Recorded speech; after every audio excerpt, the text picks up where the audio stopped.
The silence in the house was not merely an absence of sound, but a tangible presence, a heavy blanket woven from decades of dust and stillness. The darkness here has a different texture. It is thick, blending the silk of night with the tar of ancient memories. If you listen closely, in the moment between sleep and wakefulness, you will hear them, their whispers seeping through the cracks like a cold smoke.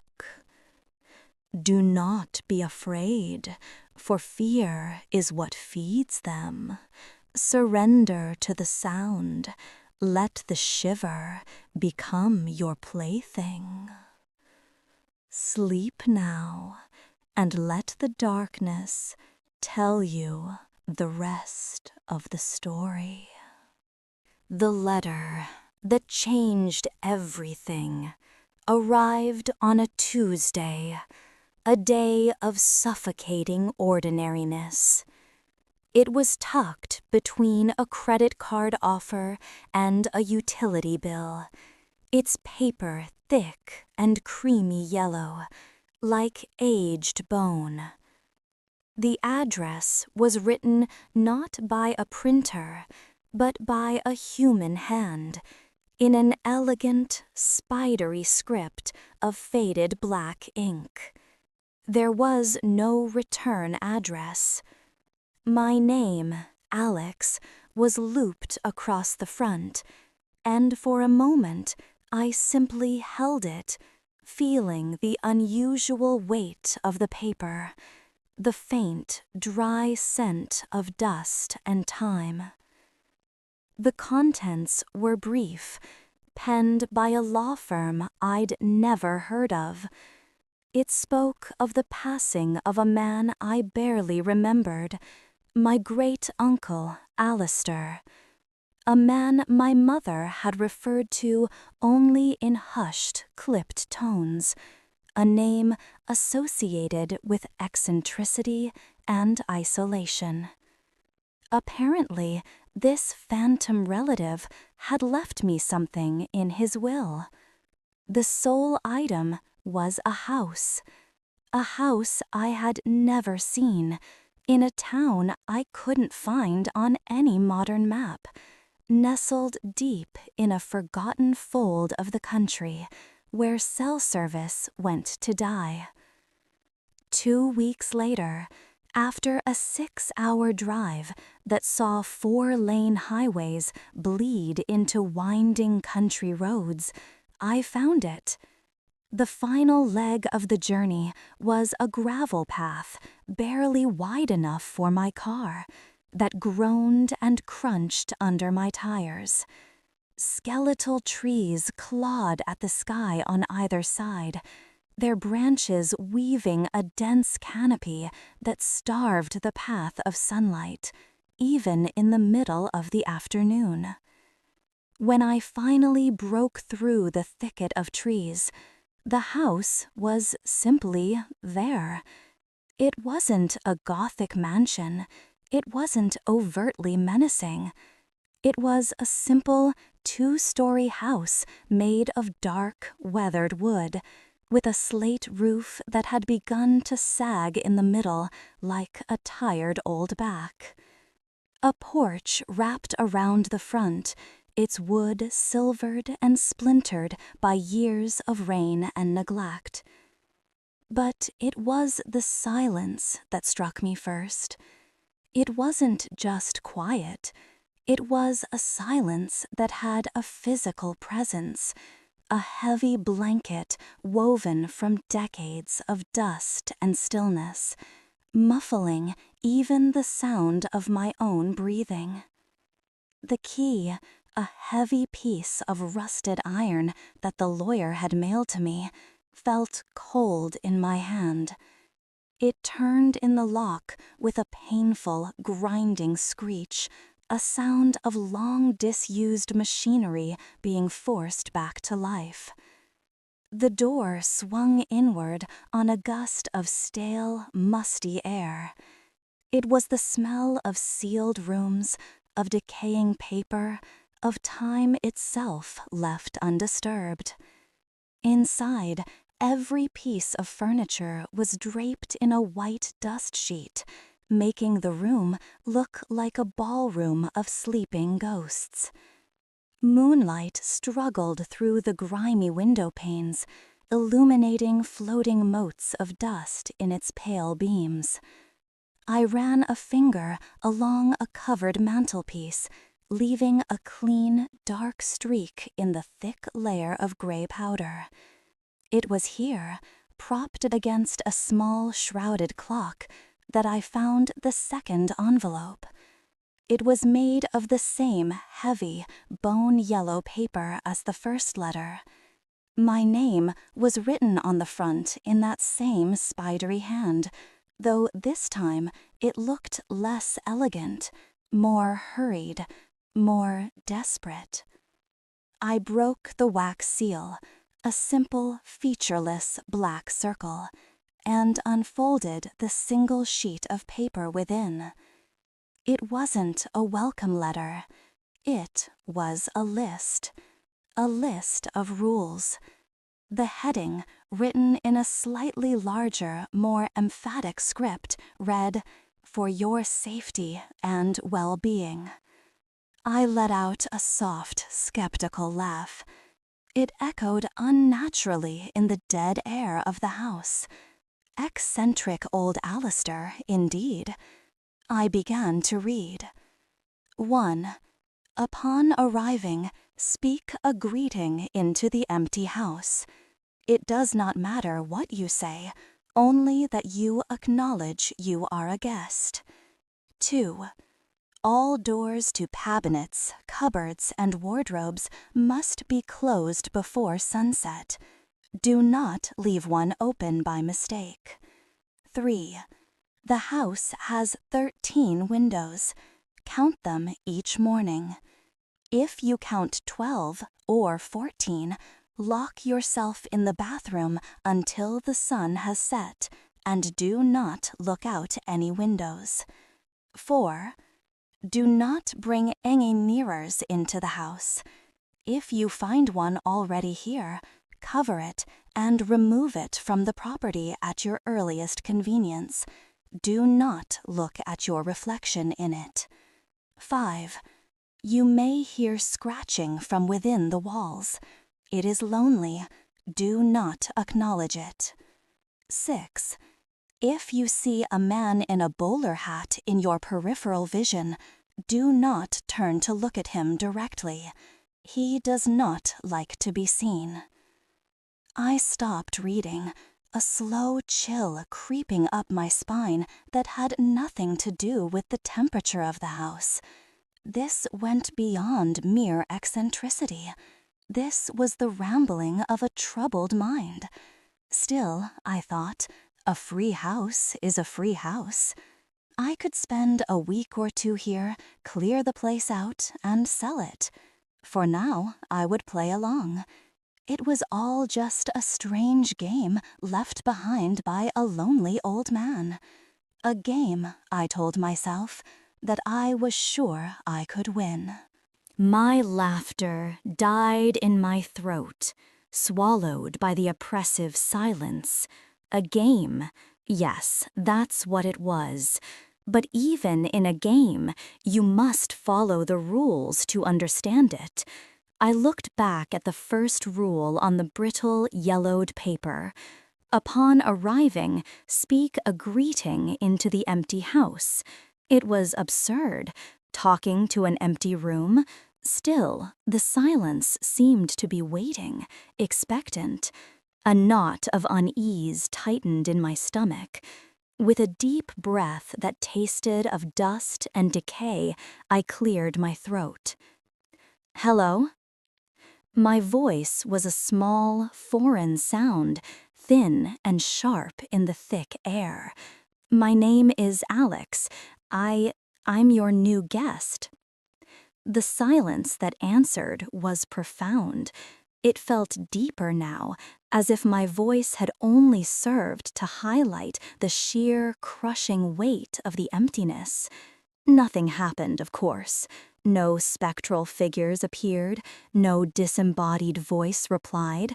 But a part of me, a primal, superstitious part I didn't know I had, felt a strange sense of relief, as if I had just passed some unseen test. The rest of the afternoon was spent in a dusty haze of exploration. I moved from room to room, pulling the white sheets from the furniture with a sound like a long, slow exhale. Beneath them, the pieces were old but of remarkable quality. A heavy oak dining table, its surface scarred with the history of 100 forgotten meals. A grandfather clock in the hall, its brass pendulum frozen behind a pane of glass. Upstairs, the floorboards groaned under my weight, each step a complaint against the intrusion. There were 3 bedrooms. One was clearly the master, with a large 4-poster bed that looked like a throne from a forgotten kingdom. The other 2 were smaller, simpler, each containing a bed, a small desk, and a single tall wardrobe. As the sun began its slow descent, painting the grimy windows in strokes of orange and bruised purple, I remembered the second rule. All doors to cabinets, cupboards, and wardrobes must be closed before sunset. I felt that same flushness again, but it was weaker this time, diluted by the growing unease the house seemed to breathe. I started in the kitchen. The cupboard doors were made of a dark, heavy wood, each with a small, tarnished brass handle. I closed them one by one. Click, squeak, click. I moved through the dining room, closing the doors of a large china cabinet. Upstairs, I pushed the heavy doors of the 3 wardrobes shut, the final one closing with a deep, resonant thump that seemed to vibrate through the floor. I felt like a child performing a ritual to ward off monsters, a ritual whose meaning was lost to time, but whose importance was felt deep in the bones. Sleep did not come easily that night. I lay in the master bedroom, the colossal bed feeling more like a raft in a dark, silent ocean. The wind whispered at the window panes, a lonely, mournful sound. I tried to read on my phone, but the bright screen felt like a violation in the ancient darkness. Eventually, exhaustion won, and I drifted into a restless, dream-filled sleep. Sometime deep in the night, thirst pulled me from my slumber. The air was cold and still. I swung my legs out of bed, my bare feet recoiling from the icy shock of the wooden floor. I didn't turn on any lights, navigating by the faint moonlight that filtered through the window. Downstairs, the house was a landscape of deeper shadows. In the kitchen, I poured a glass of water from the tap, the sound of the running water deafeningly loud. I drank it quickly, my eyes still adjusting to the gloom. On my way back to the stairs, my hip brushed against something. I glanced down. A kitchen cupboard door was slightly ajar, a sliver of deeper blackness in the dark. In my sleepy haze, I must have forgotten it during my ritual. I shrugged, too tired to care about the strange rules of a dead man, and made my way back to bed. The morning arrived not with a bang, but with a quiet, gray light that seemed to seep into the room. I awoke feeling groggy, the strange dreams of the night already fading like smoke. For a moment, everything felt normal. It was just an old house, and I was just a man who had inherited it. I stretched, the joints in my back popping, and made my way downstairs, thinking of coffee and the long day of cleaning ahead. I stopped dead at the bottom of the stairs. The feeling of normalcy evaporated, replaced by a cold, prickling dread that started at the base of my neck and spread down my arms. The grandfather clock in the hall, its narrow door, was open. I walked slowly into the living room. The doors of the large bookshelf cabinet were both swung wide. My heart began to pound, a slow, heavy drumbeat in my chest. I moved to the kitchen, already knowing what I would find. Every single one, every cupboard door, every cabinet door, they were all open. They were not just ajar, they were fully, deliberately open, each at the exact same 90-degree angle, like silent, waiting mouths. The house was utterly still, but the sight was a scream. The game was real, and I had already broken a rule. Panic is a hot, loud thing. This was not panic. This was a dread so cold and so profound it felt like ice water being slowly injected into my veins. My breath hitched, a small, quiet sound in the vast, watching silence of the house. For a long moment, I remained frozen at the foot of the stairs, my eyes tracing the impossible geometry of the open doors, the perfect, uniform angles, the silent, dark mouths of the cupboards, the gaping emptiness of the wardrobes upstairs. This wasn't a coincidence. This wasn't the house settling. This was a statement, a response. I had failed to close one door, and the house had opened them all. My first instinct wasn't to flee. The gravel path outside, flanked by those skeletal trees, suddenly seemed far more menacing than the house itself. No, my first instinct was to correct the mistake, to restore the order I had broken. Slowly, methodically, I began to move. My bare feet made no sound on the dusty floorboards. I started in the hall with the grandfather clock. Its brass pendulum hung motionless. I reached out a trembling hand and pushed the narrow wooden door shut. The latch clicked into place, a sound as loud as a gunshot in the dead air. I moved to the living room, closing the doors of the bookshelf cabinet. Click, click. Then the kitchen. I went from one cupboard to the next, a grim priest performing a sacred rite. Each click of a closing latch was a prayer, an apology. I didn't dare look inside any of them. The thought of what might be looking back was too much to bear. I worked my way through the entire ground floor, my heart pounding a frantic rhythm against my ribs. Then, upstairs, the 3 wardrobes stood like sentinels, their doors wide open, revealing nothing but hanging dust sheets and a deep, impenetrable darkness. I pushed each heavy door shut. Thump, thump, thump. When the last one was closed, a heavy sigh escaped my lips, a breath I didn't realize I'd been holding. The house was quiet again. The order was restored. But the illusion of it being just an old, empty house was shattered forever. I needed the list. I found it on the mantelpiece where I'd left it, the paper feeling strangely warm to the touch. I smoothed it out on the dusty dining table and read it again.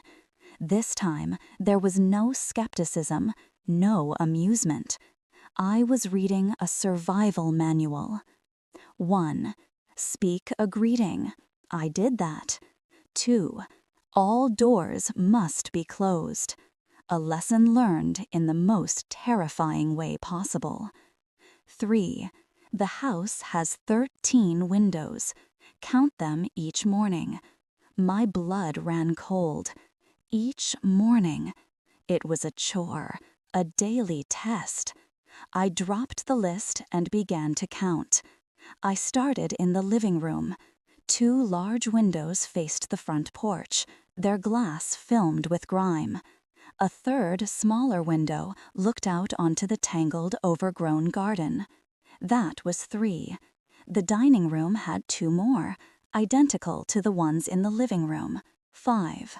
The kitchen had 1 small window above the sink, its view obscured by a thick, greasy film.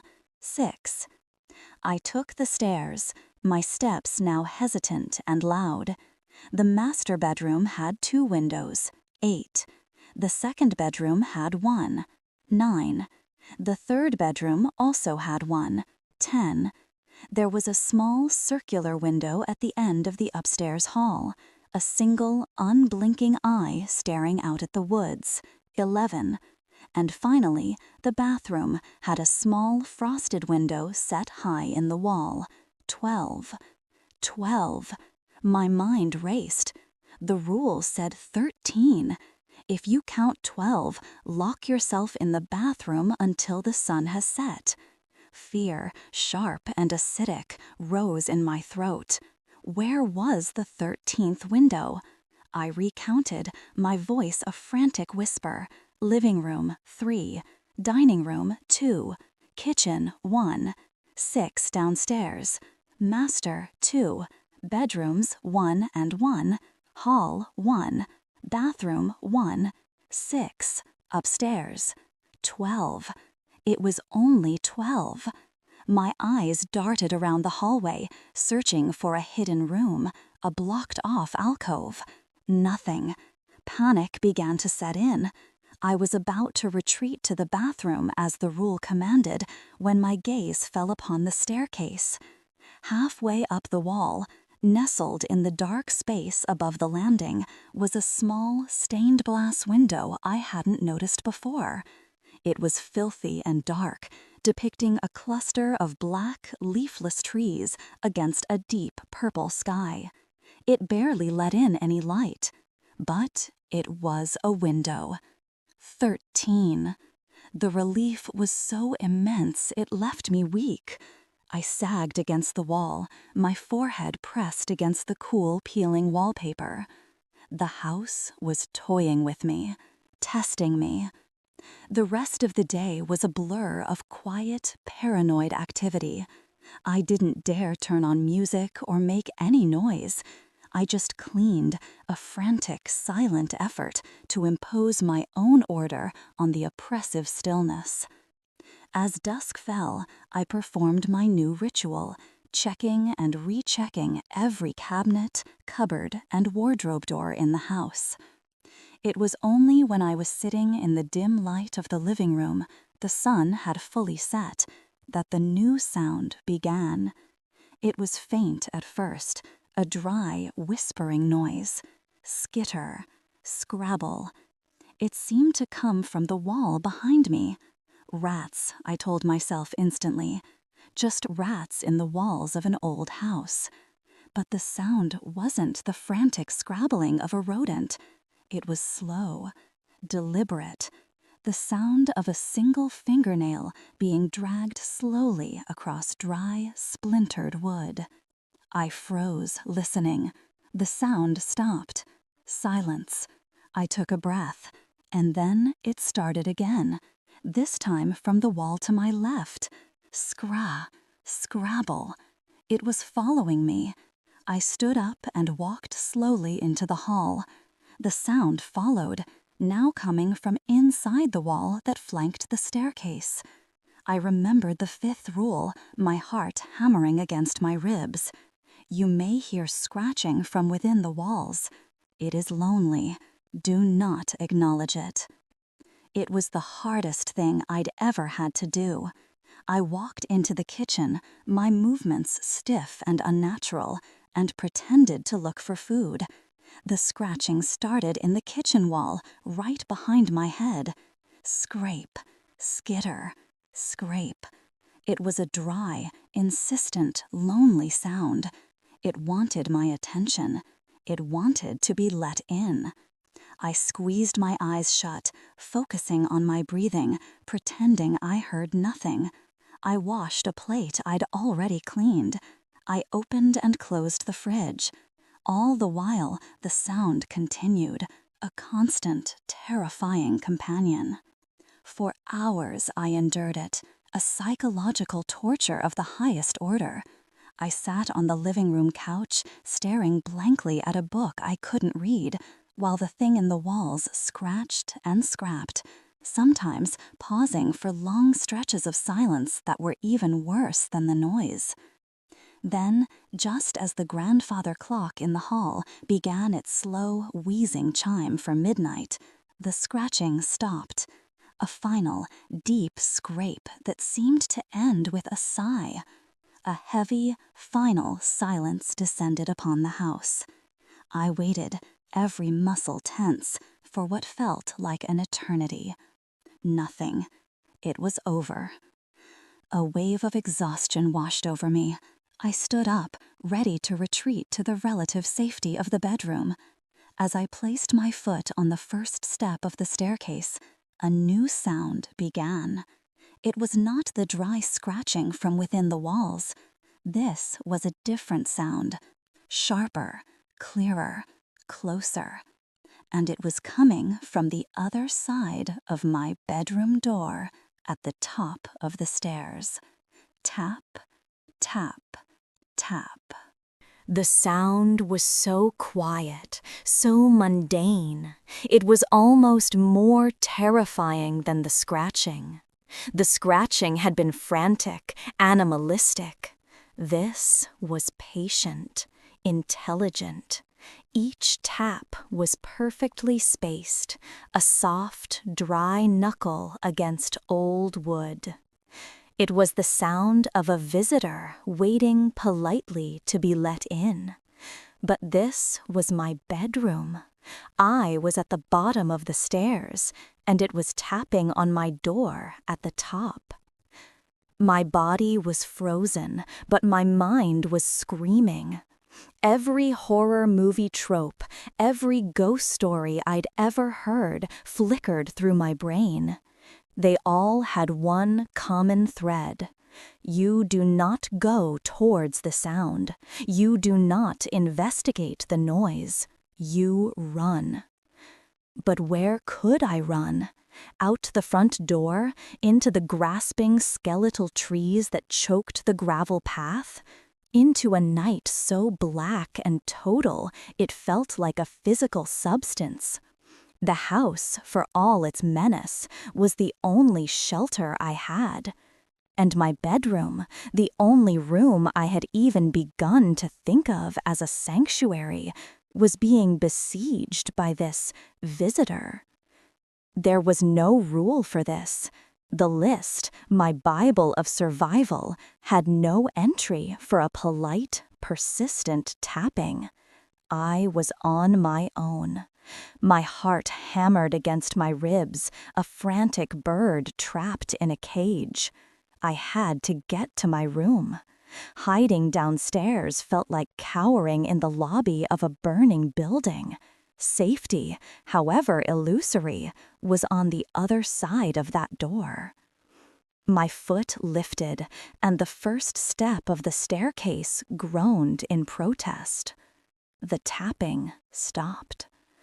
The silence that rushed in was worse. It was heavy, listening, waiting. I held my breath, straining my ears. Nothing. Had it gone? Had it ever been there? I took another step.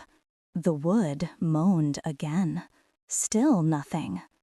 Step by step, I ascended into the oppressive darkness of the upstairs hall, each creak of the stairs a confession of my presence.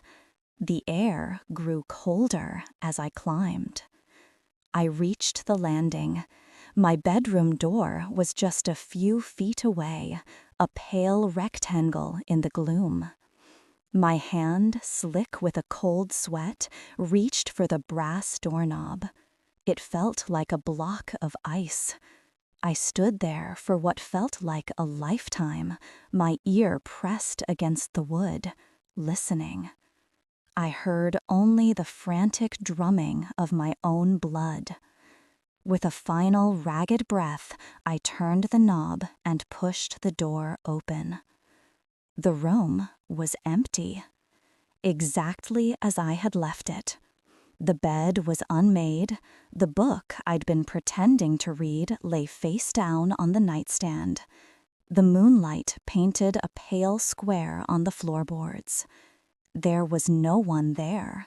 Nothing had been disturbed. The cold dread I'd felt before returned, but this time it was laced with a new, dizzying horror.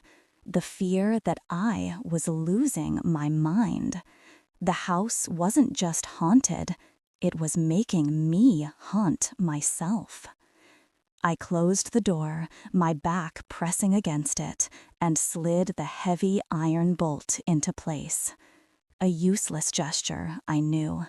If something could tap from the other side, a simple bolt would not stop it.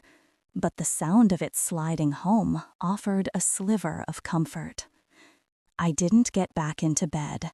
Sleep was an impossible, forgotten country. Instead, I sat in an old armchair in the corner of the room, the one facing the door and the tall, dark wardrobe next to it.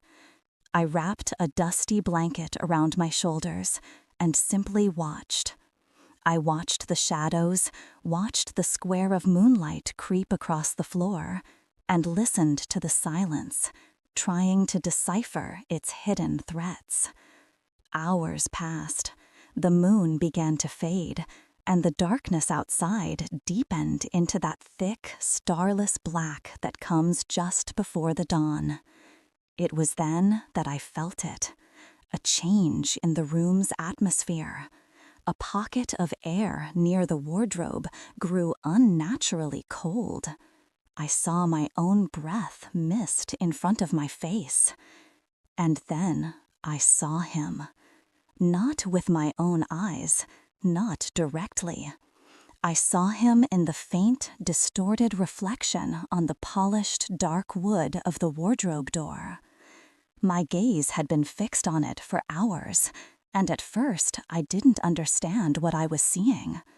Behind my own faint reflection, another shape had resolved itself from the shadows. The shape of a man, standing just behind my armchair. He was impossibly tall and thin, a stark black silhouette, and on his head he wore a bowler hat. Rule number 6 screamed in my mind. If you see a man in a bowler hat in your peripheral vision, do not turn to look at him directly. He does not like to be seen. The reflection was my peripheral. This was the test. Every nerve, every muscle, every primal instinct in my body shrieked at me to turn around, to confront the thing that was standing so close I could feel the cold radiating from it. My neck muscles tensed, my body wanting to whip around and face the intruder. But the memory of the open doors, of that silent architectural scream, held me in place. I knew what happened when you broke a rule. So I stayed perfectly still, my knuckles white as I gripped the arms of the chair. My eyes were locked on the wardrobe door, on the dark, warped reflection. The man just stood there, unmoving, a statue of pure shadow. It felt like he was studying me. I could feel his gaze on the back of my neck, a pressure as real as a physical touch. My heart was a wild, frantic thing, but my body was a prison of stillness. I watched him in the reflection, my world shrinking to that single, terrifying image. He tilted his head, a slow, curious gesture. The movement was so slight, so human. It was the most horrifying thing I had ever seen. It was as if he knew I was watching his reflection, as if he was amused by my terrified obedience. Then, slowly, so slowly it was almost imperceptible, the shadow began to change. In the distorted reflection, his arm began to lift, a long, thin limb of pure darkness rising from his side. It was not a sudden or threatening gesture. It was a deliberate, almost graceful movement. The hand, a featureless black shape, rose higher and higher until it was level with my head. It was reaching for me. Time ceased to have meaning. My universe was reduced to the four corners of that armchair and the warped, polished surface of the wardrobe door. The black, featureless hand in the reflection crept closer, an inch of shadow for every eternity that passed inside my head. The cold in the room was absolute now, a physical presence that leached the warmth from my skin and the courage from my soul. I could feel the man's unseen eyes on the back of my neck, could feel the sheer, ancient wrongness of him. My body was screaming, a silent, primal shriek to turn, to run, to do anything but sit here and watch this slow-motion violation. The reflected hand was almost upon me. I could see the darkness of it begin to eclipse the faint outline of my own shoulder in the reflection. I squeezed my eyes shut, a single, hot tear tracing a path through the dust on my cheek. This was it. This was the consequence. And then a sliver of gray cut through the grime of the window pane. Dawn. The first light of morning. It was not a hopeful golden light. It was a weak, watery gray, the color of ash and sorrow. But it was light. The moment that thin beam touched the surface of the wardrobe, the reflection changed. The figure of the man in the bowler hat did not fade or dissolve. He was simply gone.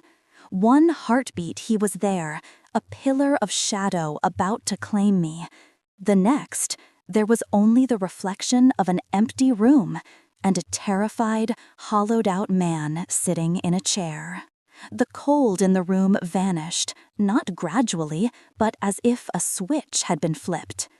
I stayed frozen for another minute, then two, every muscle screaming with the agony of stillness. Finally, with a ragged, shuddering gasp, I forced my body to move. I twisted in the chair, my head whipping around to face the space behind me. It was empty. Of course, it was empty. The days that followed were a blur of waking paranoia. The house and I had an understanding now.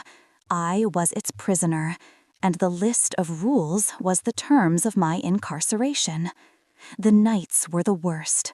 I no longer tried to sleep. I would simply sit in that armchair, a sentinel watching over my own slow descent into madness, waiting for the scratching to begin, or the tapping, or for the man in the hat to reappear. He never did. The house seemed content to let me stew in my own terror, to let the silence and the shadows do their work. I grew thin. My eyes were wide and dark-rimmed. I counted the 13 windows each morning with a frantic, religious fervor. I checked and double-checked every cupboard and cabinet door before the sun dipped below the horizon. I was obedient, but I was breaking. The constant, low-level dread, the utter lack of sleep, was eroding my sanity like water on stone. I realized, on the 4th night after my encounter with the man in the hat, that I could not win this game. The rules weren't a path to survival, they were just a way to prolong the torture. The house would not let me leave.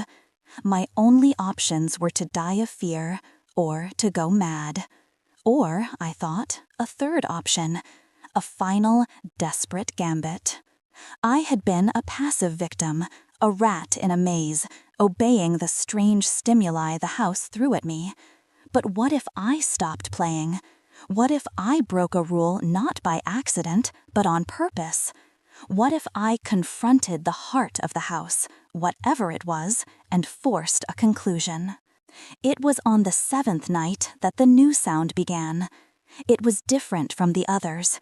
It was not the dry scratching of loneliness or the polite tapping of a visitor. It was the sound of a child crying.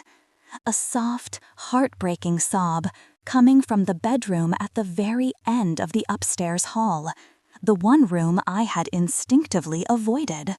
The user's outline mentioned a specific rule for this, the most important one. My mind supplied it, a memory from that first reading of the list, a rule I had pushed to the back of my mind. The final rule.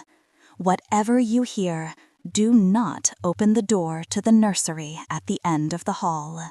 The crying continued, soft and pitiful. It was a sound engineered to prey on the last vestiges of human empathy. A child alone and scared in the dark. The house was a master of psychological warfare. It knew that after a week of silent, abstract terror, the sound of a living, suffering thing would be unbearable. But something inside me had changed. The fear was still there, a cold, hard stone in my gut, but it was now overlaid with a layer of cold, weary resolve. I will not sit in my chair tonight. I will not be herded by fear. I will write the ending to this story myself. I stood up. The floorboards groaned, and the crying from the nursery seemed to quiet for a moment. Then it resumed, a little louder, a little more despot. I walked out of my bedroom and into the long, dark hallway. The air was thick and cold. The only light was a pale, sickly moonbeam from the circular window, illuminating a river of dust in the air. My steps were slow and deliberate. Each one was a choice. I was walking towards the sound, towards the forbidden room. With each step, the crying grew clearer. It was the sound of a very young child, a sound of pure, helpless misery. Part of me screamed to turn back, to obey the rule, to survive another night. But I ignored it. I reached the door. It was made of the same dark wood as the others, but the paint was peeling, and a small, tarnished brass handle was shaped like a sleeping moon. The crying was loud now, right on the other side. It sounded so real, so full of pain. My hand closed around the cold, moon-shaped handle. This was it, the final rule, the heart of the house. I turned the knob. The crying stopped, instantly. The sudden, absolute silence was more shocking than any scream. I pushed the door open. The room was empty. A broken crib lay in the corner. A single rocking horse stood in the center of the floor, perfectly still. Moonlight streamed through the window, illuminating the thick, undisturbed dust that covered everything. There was no child. There was nothing. A strange, hollow feeling filled my chest. Not fear, not relief, just emptiness. It was another trick, the final, cruelest trick of the house. I had broken the ultimate rule for nothing. I turned to leave, a bitter, weary sigh on my lips. And my blood turned to ice. The hallway was gone. Where the doorway to the hall should have been, there was now only a solid, unbroken wall of peeling flooring wallpaper. My bedroom door was gone. The staircase was gone. There was no exit. I spun around. The door to the nursery was gone too, replaced by the same ancient wallpaper. I was sealed in. I was part of the room now. The crying had stopped, but I had a chilling certainty that the scratching from within the walls was about to begin again. And this time, I knew with a dreadful, final clarity, it would be lonely no more.